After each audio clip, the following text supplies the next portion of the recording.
악에서 벗어나 헛된 말에 빠져. 이에서 벗어나는 거 하나는 경륜에서 벗어나는 걸 얘기해요. 율법의 선생이 되려 하나 자기가 말하는 것이나 자기가 확증하는 것도 깨닫지 못하는 도다.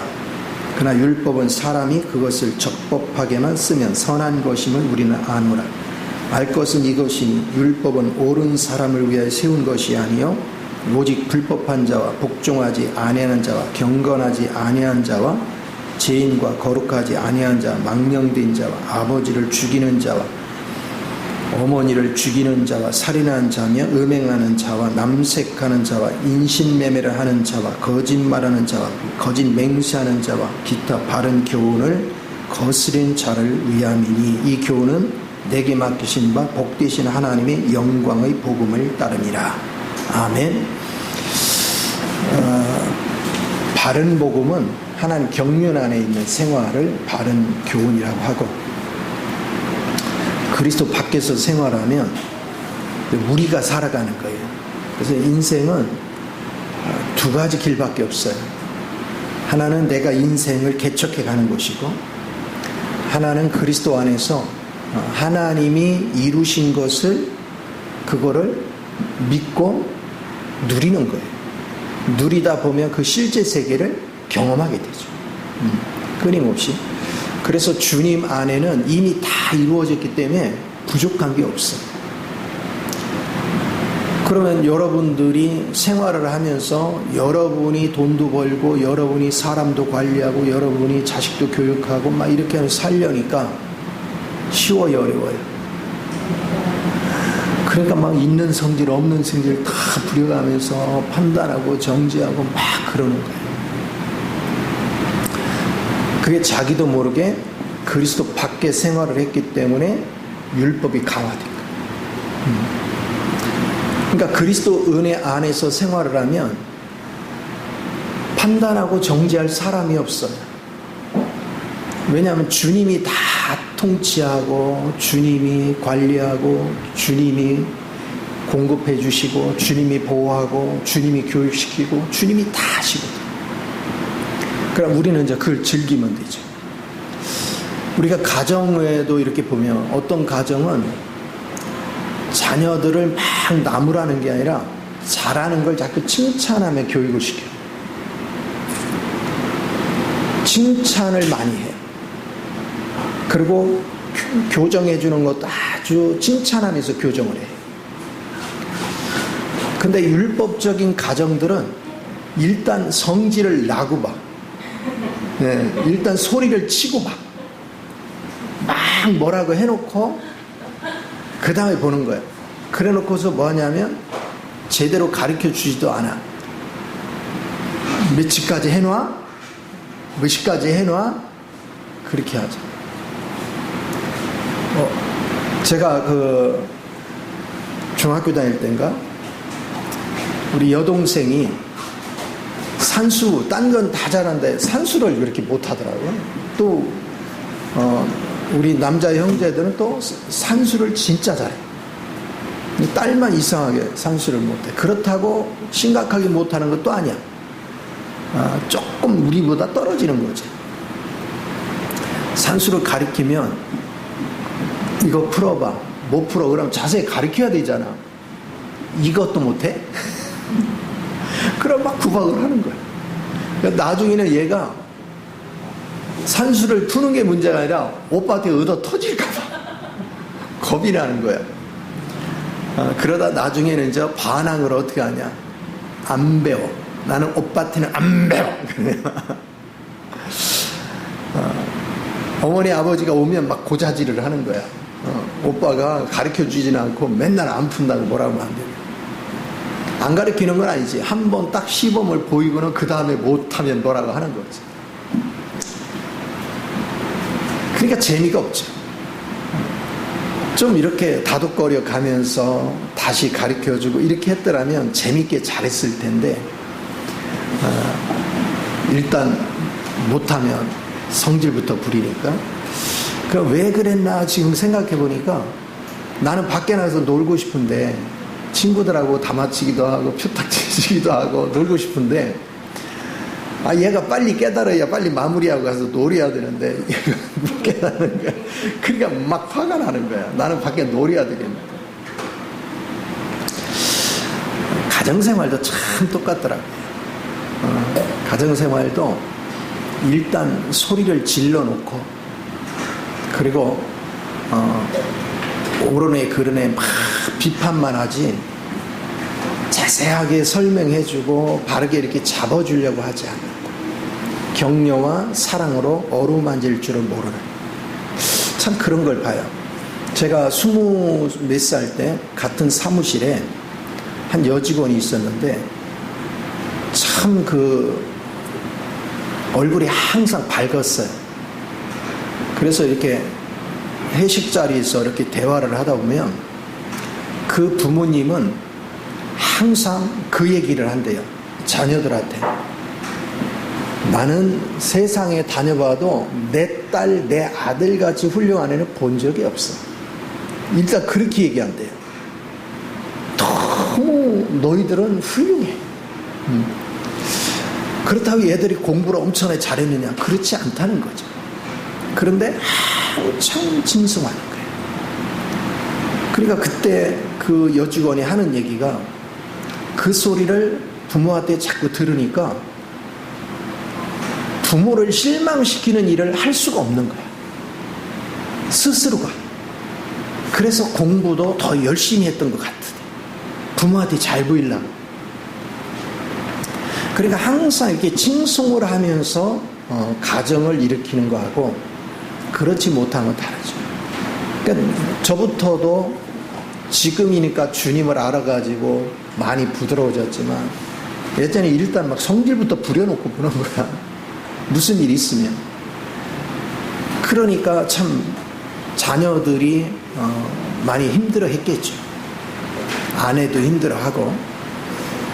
근데 이제 주님을 자꾸 알아가면 알아갈수록 참 어리석게 살았구나. 그러니까 인생을 모르면 참 어리석게 살아요. 근데 하나님을 알면 알수록 그 인생이 긴 것도 아닌데 짧은 인생을 사는데 참 사랑으로 어루만지면서 서로 화평하고 서로 기뻐하고 서로가 존경하며 이렇게 살아가면 얼마나 행복해요. 근데 머리로는 다 그러고 싶지. 근데 인격이 안 되는 거예요. 인격이. 그래서 자기 관점에서의 율법이 있어요. 하나님에게서 오신 율법도 있지만 자기 스스로의 삶의 철학 속에는 율법이 있어요. 그걸 기준으로 자꾸 말을 하는 거예요. 그러니까 집안에 부부끼리도 맨날 갈등이고 자식하고도 맨날 갈등이고 그걸 보고 배운 자식들은 또 똑같아. 이런 삶이 되죠. 근데 주님을 알고 보니까 주님은 그런 삶이 아니에요. 첫째는 내가 형편없음에도 불구하고 하나님은 그걸 기억하지 않더라. 그리고 항상 너는 내게 보배롭고 존귀한 자다. 그걸 항상 인식을 시켰어요. 내가 힘들어서 낙심할 때, 내가 좌절할 때, 내가 힘들어하는 모든 과정 속에서 하나님은 다가오셔서 나를 끌어안으면서 항상 하신 말씀이 너는 내게 보배로운 자야. 너는 내게 존귀한 자야. 다른 사람이 너에 대해서 안 좋게 얘기하던 무슨 얘기를 하던 그와 상관없이 내게는 네가 가장 존귀한 자야. 네가 대단히 보배로운 자야. 그럼 알고 보면 세상에 사람들이 나를 미워하거나 말거나 우주의 주인 되시는 주님이 나를 지극히 사랑한다는 거예요.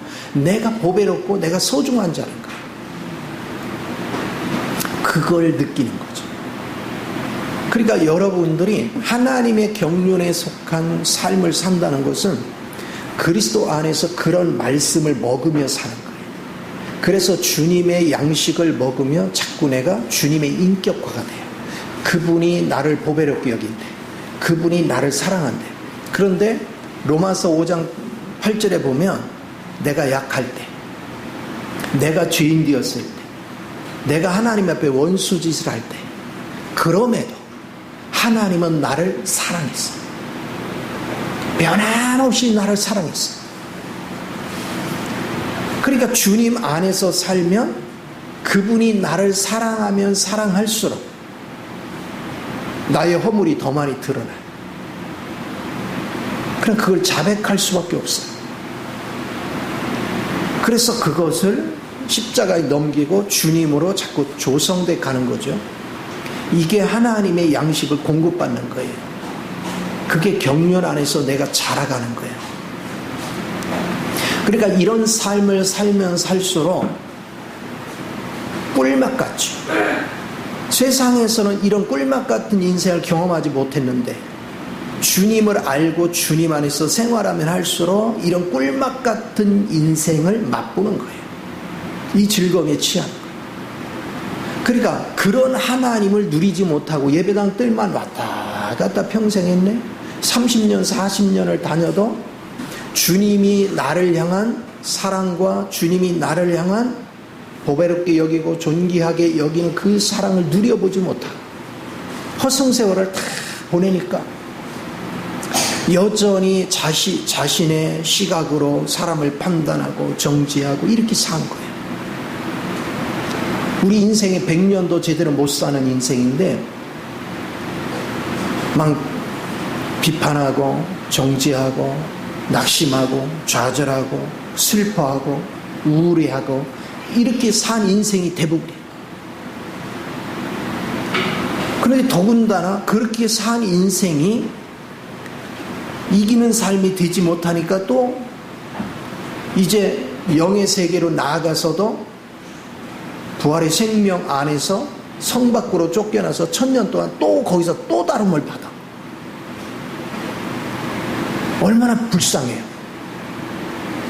예수를 영접해 놓고도 이 땅에서부터 아직도 율법에 매여 가지고 판단하고 정지하고 내가 하나님의 은혜 속에 있으면 내가 하나님의 의 안에서 살면 율법과 상관이 없거든요. 오늘 본문에 그랬잖아요. 율법은 누구에게 있는 거라? 죄 있는 자에게 율법이 필요한 거다.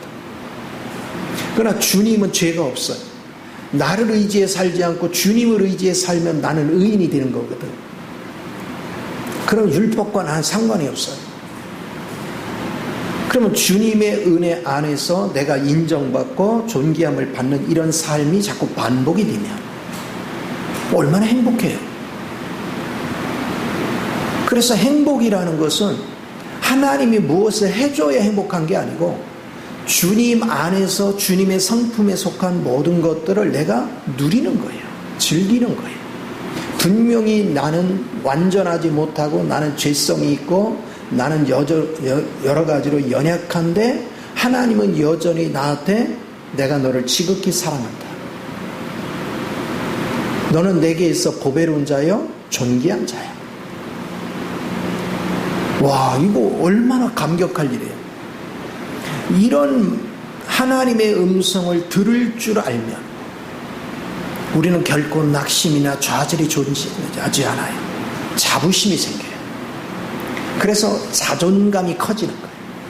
아, 나라는 사람이 이렇게 위축이 되는 것이 아니라 자존감이 커져. 자존감이 낮은 사람은 성질을 잘 부려요. 남이 한마디 하면 10마디, 100마디 막 따다다다다 붙여요. 그리고 자기 의견을 가지고 막 논쟁을 하고 이유와 변명을 막 늘어대요. 그건 왜냐하면 자존감이 약해서 그래요. 왜 자존감이 약하냐? 내가 인정받지 못했을 때. 하나님에게 뿐이 아니라 사람에게서도 인정을 못 받아. 그러니까 자존감이 약한 거야. 그런데 여러분이 그리스도를 알고 그리스도를 누리고 그리스도 안에 거하면 우주의 주인 되시는 그분이 나를 사랑하고 존귀하게 여기고 보배롭게 여긴다 하는 말씀을 자꾸 듣다 보면 내 자존감이 커져요. 자존감이 커지면요 관용력이 넓어져요. 사람을 다 품는 거예요. 용서가 저절로 돼요. 사람이 너그러워져. 여유가 생겨요. 그래서 하나님의 경륜의 길을 간다는 것은 바로 그러한 주님을 내가 발견하고 그 주님을 누리며 사는 겁니다. 매일같이. 여러분이 아침에 일어나서 기도할 때도 성경 지식 몇 개 아는 게 중요한 게 아니라니까요. 오늘 아침도 하나님이 제일 먼저 내게 다가오셔서 잘 잤니? 내가 밤새 너를 지켰느니라. 내게 지극히 사랑스러운 아들아, 딸아, 주님 말씀하십니다. 그러니까 내가 주님과의 관계가 긴밀해지면 그런 음성이 느껴지는 거예요. 만져지는 거예요. 그럼 얼마나 행복한데, 얼마나 즐거운데. 그러면 내가 그렇게 누리면 내 가족들이 일어날 때도 나는 주님 앞에 내가 받은 게 있으니까 그렇게 할 수 있죠. 따뜻하게 대해줄 수 있죠. 이게 굉장히 중요해요. 어떤 교수님이 강의하는 소리를 듣는데 치매 예방하고요, 혈압을 관리하고 우리 신장 기능을 강화시키는데 따뜻한 이렇게 어루만짐 같이 좋은 게 없대요. 어루만져주고 사랑한다는 말을 해주고 이렇게 쓰다듬어주고 그러면 도파민이 생겨가지고 저항력이 강해진대. 면역력이. 그래서 치매도 안 온대. 그리고 혈압이나 또 신장이 약해지는 이런 일은 발생하지 않는다는 거예요. 특별히 부부간에 스킨십이 많고 서로 허그 안아주는 것이 많고 서로 격려해주는 게 많으면 자연스럽게 몸의 기능이 좋아진다는 거예요. 근데 대체적으로 부부들이 하루에 몇 마디 할까요? 정말 하루 종일 몇 마디 안 하는 집 수두룩해. 그냥 같이 텔레비를 봐도 다 그냥 화면만 보고 서로를 몰라. 관심이 없어. 심각하죠. 서로 관심을 가지고 대화해주고 이게 돼야 됩니다. 아니 사람하고도, 보이는 사람하고도 대화가 안 되는데 보이지 않는 하나님하고 대화가 돼? 심각하죠. 우리가 하나님과 이런 교통을 놔줄 수 있는 건 경륜 안에 머무르는 거예요. 그래서 경륜 안에 있는다는 얘기는 내가 그리스도 안에 생활을 하는 거예요. 우리가 예수를 믿으면 고린도전서 1장 30절 뭐라 했죠? 하나님이 우리를 그리스도 안에 넣어놨다. 그래서 그리스도의 지혜가 내 지혜요, 그리스도의 거룩함이 내 거룩함이요, 그리스도의 구속함이 내 구속함이라. 그러니까 그리스도의 내용물이 내 거가 되는 거야. 그런 생활을 하면 너무 즐겁죠. 삶이 행복해지죠. 그리고 그 안에서 그분의 달콤한 그런 사랑을 먹으면 먹을수록 내가 영으로 자라는 거예요. 자꾸 영적으로 자라요. 그래서 여러분들이 하나님 말씀을 얘기하는데 주님 이런 말씀 하잖아요. 사람이 떡으로 살 것이 아니라 하나님 입에서 나오는 말씀으로 산다 그래요. 근데 하나님의 말씀하면 사람들은 뭐를 기억하냐면 말씀을 통한 지식을 자꾸 관심을 둬요. 그런데 그 지식 이면에 하나님이 그 말씀, 그 지식을 줄 때 그 배경이 사랑에서 나오고 그분의 용서에서 나오고 그분의 양순에서 나오고 그분의 화평에서 나오고 그분의 기쁨에서 나오는 이거를 만져야 비로소 영을 터치하는 거예요. 그게 양식이에요. 이 양식을 먹을 줄 알아야 돼. 그렇게 돼야 내가 행복해져요. 그리스도 안에서 자라가는 거예요. 그 하나님을 느낄 수 있는 거 너무 소중하죠. 우리 엘베델 식구들이 이번에 이렇게 파주 예배당을 준비하는데 어찌 됐건 간에 다 십시일반 크던 적던 다 참여를 하는 거 보고 너무 감사했죠. 금액이 많고 적은 중요한 게 아니에요. 우리가 그리스도 몸 안에 한 몸이면 한 몸 안에서 남의 일이 아니라 누구 일이야? 내 일이 되는 거죠. 같이 동참하고 같이 같이 일할 수 있는 게 감사한 일이죠. 이게 하나님의 은혜예요. 그래서 그런 즐거움 안에서 이 모든 것을 할 수 있는 것, 너무나도 보배롭죠. 그래서 저와 여러분이 그리스도 안에서 이런 삶을 누리며 사는 것이 그게 축복이에요. 서로가 주의 사랑의 맛을 느끼고 그 사랑의 맛을 하나님 앞에 직접 느끼는 것도 있지만 지체와 지체를 통해서 느끼는 거예요. 서로 섬겨주고 서로 공급해주고 서로 붙잡아주고 서로 세워주는 그런 은혜가 많을수록 신앙생활이 행복하죠. 주님 안에서 한 몸을 이루며 생활하는 게 너무 즐겁죠. 그리고 신앙생활 기왕에 하는 거 서로를 바라보며 비판하고 정지하고 뭐라고 하면서 신앙생활 해야 되겠어? 사랑의 마음을 서로 공유하면서 해야 되겠어? 사랑의 마음을 공유해야죠. 근데 똑같이 교회 안에서 어떤 곳은 자꾸 서로를 정지해, 서로를 비판해. 그 율법에 머물러 있는 사람, 그 율법에 머물렀다는 얘기는 선악과를 먹고 사는 사람이에요. 그러나 그리스도 은혜 안에 머무르는 사람은 그리스도의 내용물을 먹는 거예요. 그게 생명나무예요. 그건 먹으면 먹을수록 같이 부유해져요. 서로 사랑을 주고 서로 용서해주고 서로 관용해주고 서로 너그럽게 대하고 서로 공급해주고 같이 성장하고 같이 배부르고 같이 즐거운 것. 그게 삶이에요. 그래서 이런 하나님을 누리고 사는 사람은 가정에서도 그렇게 생활하는 거예요. 그럼 가정 전체가 분위기가 바뀌는 거예요. 사랑의 언어로 계속해서 변화돼요. 이게 얼마나 소중한지. 그러니까 주님의 그런 사랑을 누리잖아요. 그러면 한 영혼 한 영이 얼마나 귀한지 몰라요. 얼마나 보배로운지 몰라요. 그러니까 진심을 가지고 기도해주고 진심을 가지고 도울 일 있으면 돕고 힘을 모으는 거예요. 그게 굉장히 중요해요. 그래서 저와 여러분이 항상 잊지 말아야 될 것은 우리가 사랑을 나누는 것이 그것이 근본이다. 그러니까 성경이 이런 얘기를 하잖아요. 고린도서 9장에서 마케도냐 성도들이 예루살렘 교회가 기근으로 해서 어려움을 당할 때 바울이 그들을 도우라 그랬잖아요. 근데 이 마케도냐 지역 성도들이 지금의 그리스나 불가리아 이쪽 지역이 이제 마케도냐 지역인데 엄청 어려웠어요.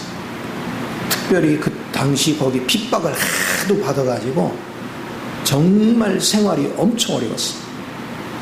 그런데도 그 어려워봤기 때문에 어려운 줄을 알고 예루살렘 교회를 위해서 기근으로 어려움 겪는다니까 힘에 지나도록 헌신을 해요. 그러니까 바울이 그러잖아요. 너희는 헌금을 한 게 아니야. 너희 생명을 줬다.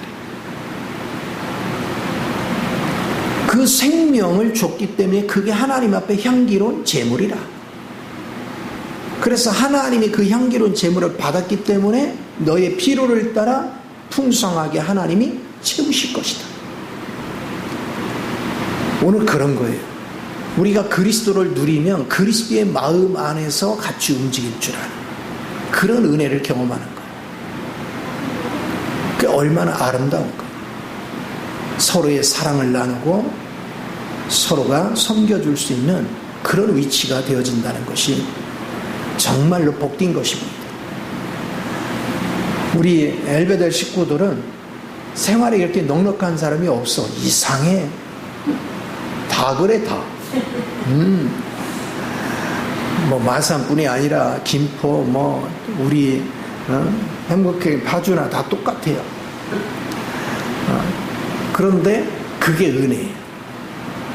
극히 어렵지만 어려운 중에서 우리가 마음을 썼다는 것이 그게 하나님 보시기 때는 아름다운 것이죠. 그게 사랑의 전달이고 교통이고 그렇게 될 때 하나님의 더 큰 풍성한 열매가 맺혀지는 거예요. 그래서 어떤 사람이 큰 돈이 있어 한 번에 다 하면 살아있는 교회가 안 돼요. 극한 어려움 속에 있는 사람들이 하나님이 주시는 마음을 따라서 헌신하면서 그 적은 것이 모여서 결실을 맺을 때 각자 하나님이 일하심을 체험하는 거예요. 그러니까 중요한 건 필요한 것들이 공급이 돼서 그것을 다 이룬 게 중요한 게 아니고 그걸 이루기까지 하나님의 일하심을 경험한 것을 체험하는 거예요. 그래서 우리가 성숙해 가는 거예요. 성장해 가는 것입니다. 그래서 하나님의 일은 특별한 사람이 특별하게 뭐를 해서가 되는 것이 아니라 소수의 적은 인원이라도 서로가 힘을 모아서 적은 금액이라도 힘을 모아서 하나하나 일을 해가면 우리가 다 채우지 못한 건 하나님이 또 다른 데서 보내서 채워. 그게 하나님이 일하시는 거예요. 그런 은혜 속에서 우리가 생활을 할 때 우리 삶이 풍요로워지는 걸 믿으시 바랍니다. 이게 경륜을 살아가는 삶이에요. 그러니까 이렇게 주님의 사랑 안에서 하면 거짓된 믿음이 없어요. 마음이 순수하지 않은 게 없어요. 다 마음이 순수하고 거짓이 없는 그런 믿음의 삶을 삽니다. 자, 이런 생활을 하기 때문에 거기에는 뭐가 나타나요? 11절에 이 교훈은 내게 맡기신 바 대신 하나님의 영광의 복음을 따름이라 그래요. 영광이 뭐라겠어요? 내가 수박씨를 심으면 수박이 나중에 맺히죠. 수박씨를 심었는데 수박이 맺힌 게 수박이 열매야. 그러면 나한테 하나님의 생명이 심어졌는데 내게서 하나님의 모습이 나타나. 하나님의 사랑이 나타나. 그러면 그게 하나님의 영광이에요. 그러면 하나님의 영광의 광채를 하나님을 모르는 자들이 우리의 삶을 통해서 보는 거예요. 하나님을 보는 거예요. 나를 통해서. 그래서 우리가 마태복음 5장에 보면 교회를 향해서 이러죠. 너희는 세상의 빛이라 그래요. 빛. 근데 그 빛이 온 천지에 비춰지니까 하나님을 모르는 자들이 그 빛을 보고 하나님의 영광을 보는 거야. 그 빛이 하나님의 영광이거든요. 그들의 착한 행실들. 그래서 전도가 되는 거예요. 그러니까 복음은 전단지 나눠주는 게 복음 전하는 것이 아니고 삶을 통해서 우리 공동체의 삶을 통해서 그리스도를 표현해내는 사람들. 그래서 불가능이 가능케 되는 결실을 볼 때 하나님을 모르는 사람들이 보고 아, 여기는 뭔가 있구나. 내가 여기 있는 사람들 다 어려운 거 아는데 어떻게 이게 가능하지? 놀라는 거죠. 거기서 영광을 보는 거예요. 그래야 그 영광을 통해서 그들이 마음이 움직이는 거예요. 대체적으로 일반적인 말씀을 주면 고린도서 4장 3, 4절에 보면 이러죠. 이 세상 신이 사람들의 마음을 뭐한대? 가리웠다. 그래서 하나님의 영광의 광채가 내 마음속에 비치지 못하게. 그런데 우리가 착한 그리스도를 사는 행실을 통해서 행실을 보는 건 다른 사람이 볼 수 있잖아요. 자기네가 할 수 없는 일을 우리가 행실을 통해서 보여주잖아요. 그러면 우리가 하나님의 영광을 표현하는 거예요. 그 영광을 보고 주님이 어떠함을 그들이 믿게 되는 거죠. 그게 전도예요. 그래서 우리는 가서 사람 억지로 끌어오려고 노력할 게 아니라 교회 생활 속에서 실제적인 이런 영광을 나타내는 복음 사역을 함으로 또 그런 생활을 함으로 내 자신이 그렇게 짜여서 우리 가정에 가서 그것을 삶에 보여줄 때 가족들이 나를 통해서 하나님의 영광을 보는 거야. 그럼 그 가족들이 변하는 거예요. 안 보이는 하나님이 있는지 없는지는 모르겠지만 내 아내를 보면 하나님이 있는 게 분명해. 예전에 지금의 신앙생활하는 아내는 완전히 달라. 다른 건 모르겠고 내 아내가 이전의 아내가 아니야. 그 하나님의 영광을 비치고 있는 거예요. 그럼 가족이 편해. 우리는 그런 삶을 추구하는 것이 대단히 중요한 거죠. 그래서 우리는 습관화되어 있는 율법에 매여 있는 것, 로마서 5장 12절 이하의 말씀에 보면 두 가지 사람이 있어요. 하나는 율법 안에 사는 거, 하나는 은혜 안에 사는 거. 율법 안에서는 계속해서 사람을 정죄하고 판단하고 막 그래요. 은혜 안에서는 상대의 약점을 내가 섬겨줌으로 일으켜 세우는 거예요. 그걸 판단하고 정죄하지 않아요. 저 사람이 몰라서 그래. 저 사람이 연약해서 그래. 내가 섬겨야지. 나를 통해서 주님을 만났으면 하는 간절한 바람을 가지고 섬기는 거죠. 그럼 변해요. 삶이 자꾸 변하는 거예요. 여러분도 따뜻한 사람이 좋아요? 강한 사람이 좋아요? 따뜻한 사람이 좋아. 그쵸? 항상 이렇게 어루만져주고 인정해주고 높여주고 그 사람은 훨씬 좋잖아. 근데 막 신앙생활 몇 년인데 아직도 그 딸람이야 이렇게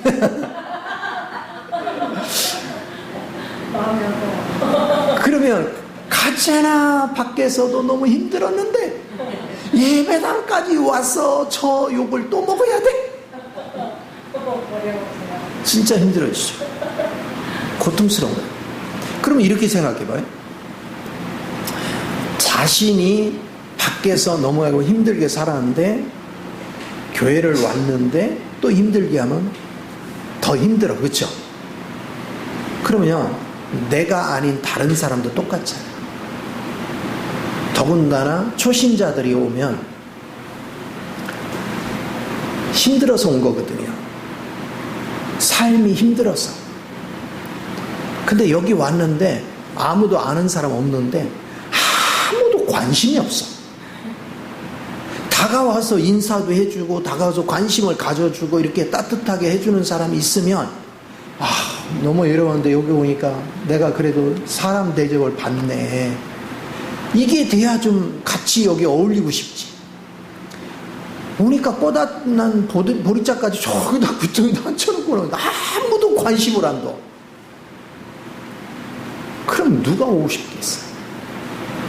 세상이 너무 외롭고 쓸쓸하고 고독해서 왔는데 교회라고 해서 왔는데 오니까 여기는 더 왕따시켜. 그러면 사람들이 정착을 할 수가 없죠. 따뜻해야 되거든. 항상 말 한마디라도 따뜻하게. 나도 외로울 때 누군가 와서 따뜻하게 어루만져 주면 내가 힘이 났는데 상대가 어떤 상황인지는 모르지만 대부분 교회에 찾아올 때는 힘든 일이 있어요. 아니면 부부끼리 사이가 안 좋던가 여러 가지 환경적인 어려움이 있던가 또 교회 같이 다니면서도 마찬가지. 힘든 사람은 계속 힘들어요. 말을 안 했을 뿐이지. 그럼 그걸 전제로 아는 사람 말을 함부로 안 하지요. 서로를 바라보면서 막 정죄하는 말, 막 뭐라 꾸짖는 말 이런 거 안 하지요. 그런 걸 누가 하느냐? 그리스도 밖에 있는 사람이 하는 거예요. 그리스도 밖에 있는 사람은 자꾸 정죄해요. 판단해요. 비판해요. 그 사람은 그리스도 안에 있는 사람이 아니에요. 그리스도의 은혜에서 끊어진 사람이에요. 갈라디아서 5장 4절에 그랬죠. 그리스도 은혜에서 끊어진 자. 율법으로 행하는 사람 그런 사람이에요. 갈라디아 성도들이 성령으로 믿음을 시작해가지고 유대교에 다시 돌아가서 율법에 매였어. 그러니까 바울이 그랬잖아요. 왜 성령으로 시작했다가 육체로 돌아가느냐. 너희는 하나님 은혜에서 끊어진 자다. 불행한 역사죠. 그래서 우리가 예수를 잘 믿으면 믿을수록 사랑을 공급하는 거예요. 하나님 앞에 충분한 사랑을 받은 사람이 사랑을 줄 수 있는 거예요. 그러면 하나님 앞에 사랑을 받았다는 얘기는 뭐예요? 내가 그리스도의 은혜를 생명을 먹고 자라고 있다는 증거죠. 내가 성장하고 있는 거예요. 그런 사람이 다른 사람을 사랑할 수 있는 거예요. 그런데 자꾸 판단하고 정죄한다는 건 뭐예요? 그 사람은 그리스도를 모르는 사람이에요. 그리스도 은혜 안에 머무르는 게 뭔지를 모르는 사람이에요. 그리스도 은혜 안에 머무르면 사랑으로 충만해져요. 우리가 에베소서 3장 16, 17절에 보면 사람의 영과 우리 안에 있는 영이 대화하는 것, 그게 기도고 그게 예배예요. 이게 친밀해지면 그 영이 내 혼까지 넘쳐요. 그게 혼이 영 안으로 침례돼 들어가는 거예요. 그렇게 됐더니 이 마음의 자리에 누가 살아? 그리스도가 계시었고 그래. 그리스도가 이제 우리 마음을 점령하고 사는 거예요. 마음은 혼을 포함해서 생각, 감정, 의지, 영에 있는 양심, 이것을 마음이라고 그래요. 그런데 그리스도가 내 안에서 살게 되면 어떻게 된다 했어요? 주님의 사랑의 넓이와 길이와 깊이와 높이의 사랑이 내 안에 풍성하게 심겨진대. 어느 정도? 주님을 누릴수록 무한대로, 넓이가 무한대로, 길이가 무한대로, 깊이가 무한대로, 높이가 무한대로 내가 그리스도로 충만해지는 거예요. 그러면 이 그리스도로 충만해진 사람은 내 지혜로 살아요? 주님의 지혜로 살아? 주님의 지혜로 살아. 그러니까 네가 생각하는 거나 구하는 것에 넘치도록 하나님 역사가 일어난다. 그 말씀을 하시는 거예요. 그러니까 주님을 이렇게 누리고 살면 그 사랑을 내가 표현하게 돼요. 다른 사람한테도 그 사랑을 자꾸 표현하게 돼요. 내가 사랑을 주면 뭐가 돌아올까요? 사랑이 돌아와요. 사랑 안에는 용서의 마음이 있어요. 사랑 안에는 화평케 해요. 사랑은 오래 참고요. 사랑은 겸손해요. 사랑은 온유하고 절제력이 있어요. 사랑은 자비와 양선이 있어요. 성령의 열매는 사랑이에요. 사랑 안에 평화가 있어요. 사랑 안에 기쁨이 있어요. 사랑 안에 오래 참음이 있어요. 사랑 안에 자비가 있고 양선이 있어요. 사랑 안에 충성과 온유와 절제가 있어요.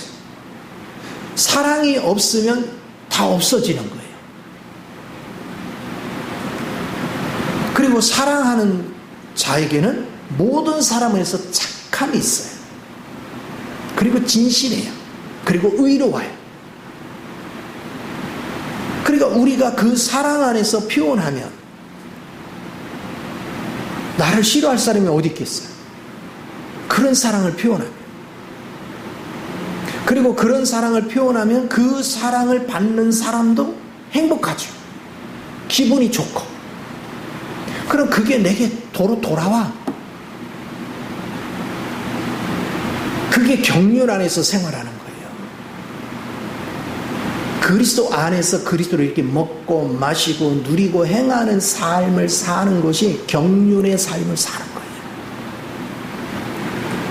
그렇게 하다 보면 자연스럽게 내가 성장해서 하나님이 목적한 그리스도의 신부가 되기까지 내가 자라가요. 그래 행복한 거예요. 그러니까 신앙생활은 지식적으로 뭐를 십자가의 죽으심과 부활 이론만 아는 게 그게 중요한 게 아니에요. 실제적으로 내 옛 생명이나 내 옛 천연적인 거는 자동으로 이 사랑을 누리면 그거 소멸돼가. 내 안에 주님의 빛의 열매와 성령의 열매가 충만히 결실을 맺는 거예요. 그게 아름다운 삶이죠. 어떻게 하면 우리는 그런 즐거운 삶을 살까? 그게 행복이에요. 그래서 목회를 예전에는 저는 모를 때는 열심히 가르치려고 했어요. 어찌됐건 말씀을 가르치면 다 변할 줄 알았어요. 그랬더니 나중에 보니까 뭐만 커져 있어? 머리만 커져 있어. 하나도 안 죽었는데 다 죽었대요.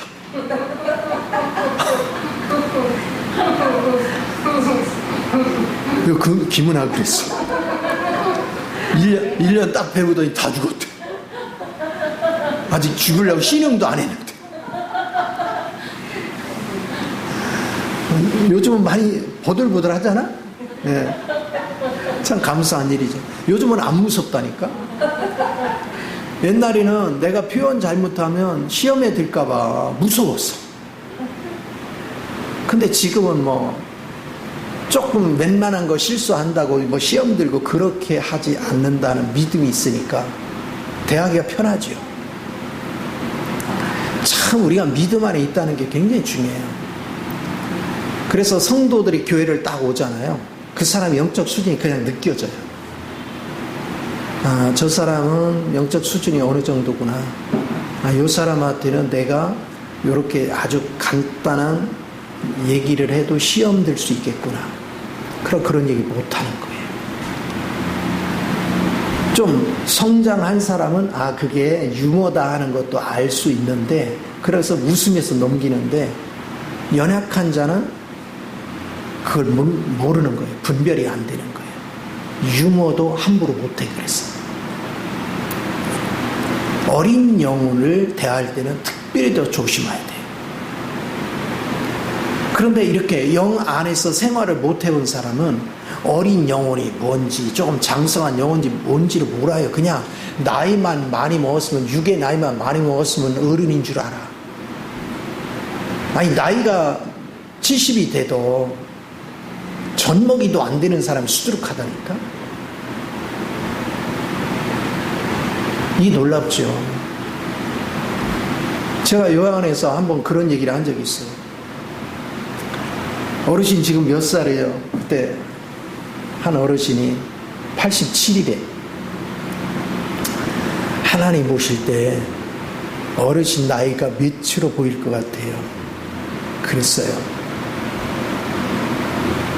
그랬더니 무슨 얘기인지도 모르고 몰뚱몰뚱한 거예요. 87이면 사소한 거에 마음이 상처를 입거나 낙심하거나 좌절하거나 그렇게 하면 어른다운가요? 어른답지 않은가요? 물었어요. 그럼 어른답지 않지요. 그래. 그럼 어르신은 사소한 거 가지고 화낼 때 있어요? 없어요? 그러니까 갑자기요 울컥하더라. 그러니까 거기까지 생각을 안 해본 거예요. 갑자기 울컥해요.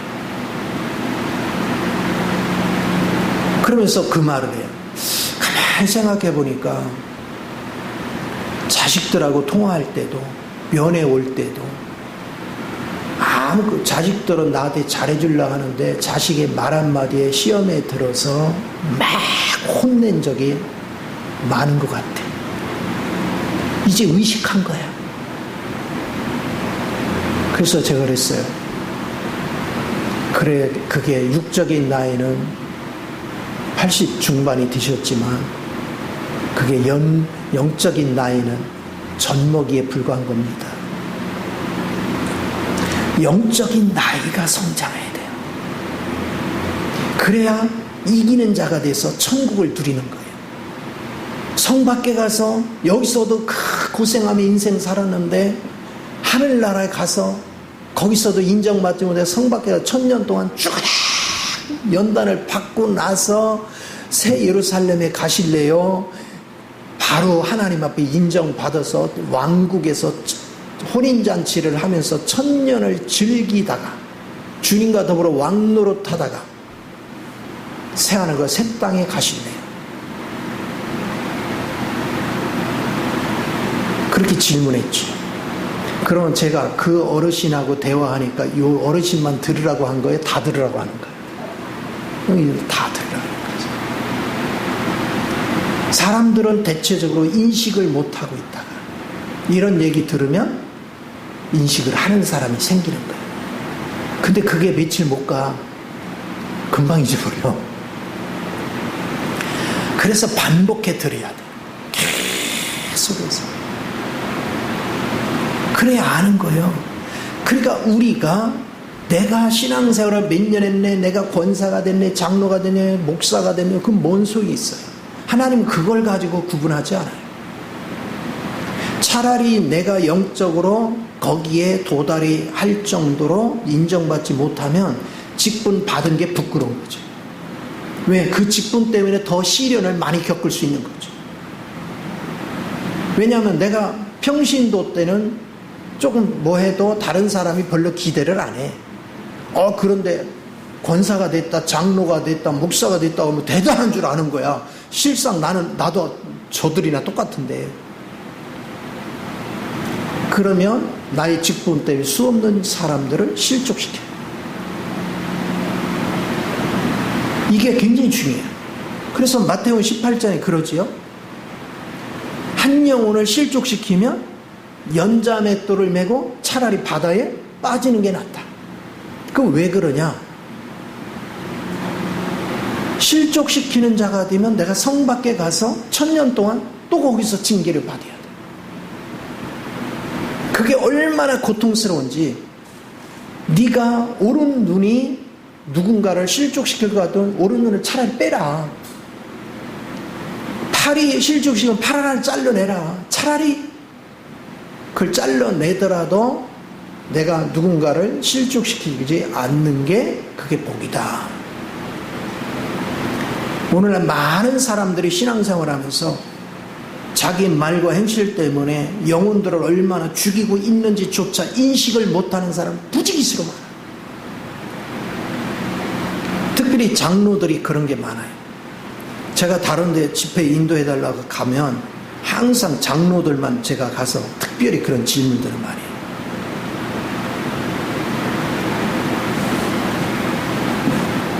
장로님은 장로님으로서 떳떳한 것 같아요? 함량이 미달한 것 같아요? 물어볼 때가 있어요. 그럼 처음에는 무슨 의도인지도 모르고 눈만 멀뚱멀뚱하죠. 그럼 지금 설명한 내용들을 쭉 설명을 해줘요. 그리고 다시 물어요. 그럼 어떤 분들은 이제 깨닫고 부끄러움을 고백하는 분들이 있어요. 전혀 그걸 인식도 못하고 살았다. 우리가요, 열심히 봉사하고 열심히 헌금 생활하고 열심히 출석하고 물론 그것도 좋지만 그렇게 하는 목적은 누구와 친밀해져야 돼? 그리스도와 친밀한 가운데서의 봉사고 헌금 생활이고 예배 생활이 가치가 있는 거지. 주님과 동떨어진 생활을 하면서 그런 모든 생활은 하나님께 아무런 유익이 없는 거예요. 정말 우리는 내가 주님 앞에 인정받고 있는가? 정말 내가 주님 앞에서 바른 신앙의 삶을 살고 있는가? 저는 그런 질문을 참 많이 해요. 과거에 모를 때 나로 인해서 실족한 사람이 얼마나 많았을까? 그 생각을 많이 해요. 내 나름대로는 열심히 했지만 내 열심으로 한 것은 다 그리스도 밖의 활동이거든요.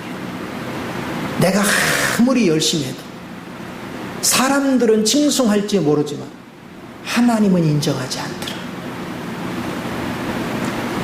그게 알아지니까 이제 정말 하나님의 은혜 안에 있지 않으면 감히 사람 앞에 서는 게 두렵구나. 나로 인해 누군가 실족되면 안 되니까. 그래서 항상 나의 기도는 내가 그리스도 안에 머물러서 주님과 온전한 교통을 이루고 있는가, 그걸 끊임없이 점검을 하는 거예요.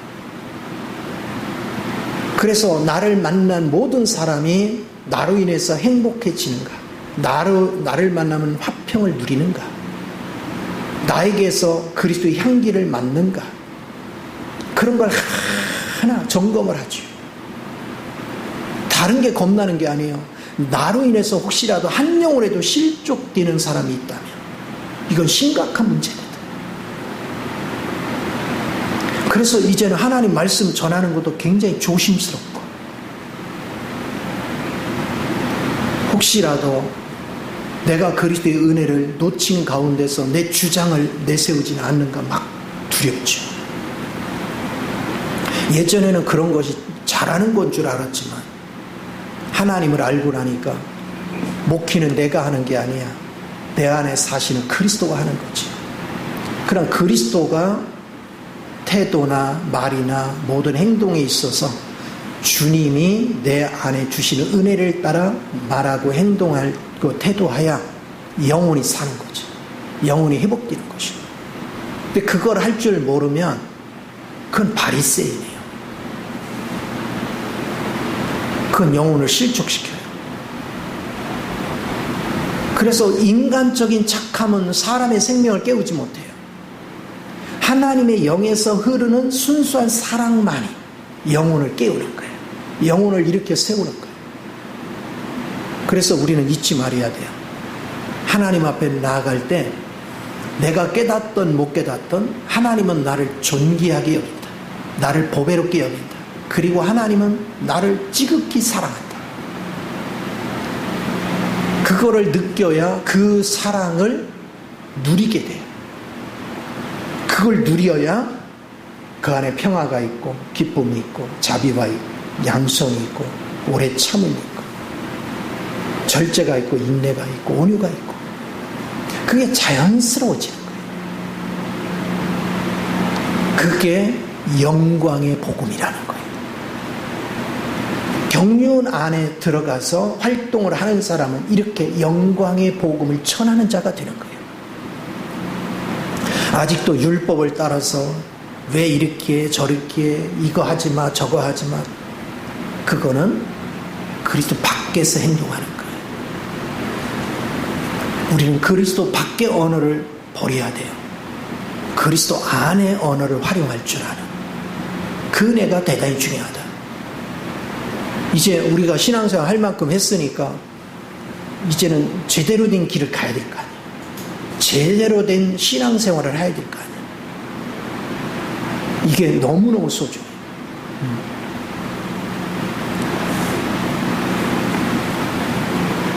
더 안타까운 건 이런 복음을 듣지 못해서 믿음 생활이 뭔지조차도 모르고 예배 생활을 하는 사람 부지기수예요. 근데 또 이런 복음을 들어놓고 안 지키면 모르는 자가 안 지킨 거하고 아는 자가 안 지킨 거하고 누가 더 매를 맞는데? 그쵸? 알고 행하지 않는 게 매를 더 맞아. 그걸 참 귀하게 여겨야 돼요. 그래서 하나님은 우리 가운데 생생히 살아계신다. 그래서 이렇게 건강한 경륜 안에 있는 하나님의 복음의 길이 여기에 얘기하는 바른 교훈이야. 그리고 그렇게 된 사람들은 5절같이 청결한 마음, 순수한 마음과 선한 양심과 거짓이 없는 믿음을 갖게 돼요. 그 믿음을 바탕으로 한 사랑이 흘러넘치는 거예요. 그게 살아있는 신앙생활이에요.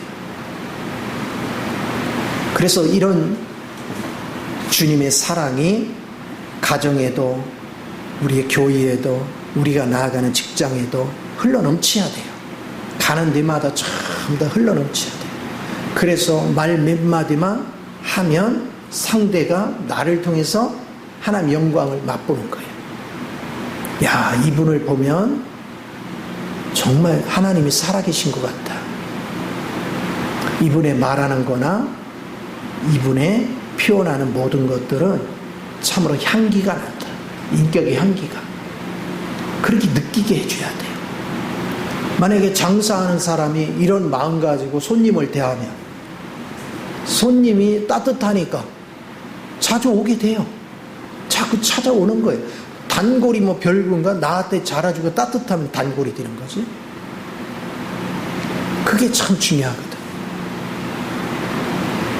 항상 내게 정직이 있고 고객이 아는 거야. 이 사람은 정직하다, 참되다.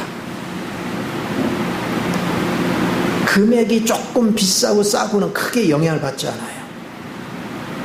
진실하고 따뜻하고 친절하면 단골이 되는 거죠. 하나님과의 인격의 관계. 그러니까 주님을 살아내는 사람은 잘 살 수밖에 없어요. 잘 될 수밖에 없어요. 이게 대단히 중요해요. 예수를 믿는다 하면서 여전히 자기 머리에서 나오는 생각을 따라 판단하고 자기 머리에서 나오는 성질을 대로 살아. 이제는 그건 이미 없어지고 그리스도에게서 나오는 지혜와 능력과 사랑을 따라 살아야 우리 삶이 풍요로워지는데, 이 모든 거에 우리가 좀 깨어있는, 그래서 여러분이 더욱더 그리스도 앞에서 인정받고 존귀함을 누려서 하나님 앞에 서는 날 잘했다 칭찬받고 큰 상급을 누려서 천년왕국을 상급으로 받는 저와 여러분 되기를 예수 이름으로 축원을 드립니다. 기도하겠습니다. 존귀하신 주님, 크신 은혜와 사랑을 감사합니다. 참으로 사랑하는 자녀들을 축복하시고 기름 부으셔서 한 사람 빠짐없이 실족하지 않고 오직 그리스도로 인하여 기뻐하며 그리스도로 인해서 많은 사람들에게 향기를 나타내는 거룩한 삶이 될 수 있도록 인도해 주옵소서. 찬양을 주께 드리며 주 예수님의 이름으로 기도하옵나이다. 아멘. 할렐루야.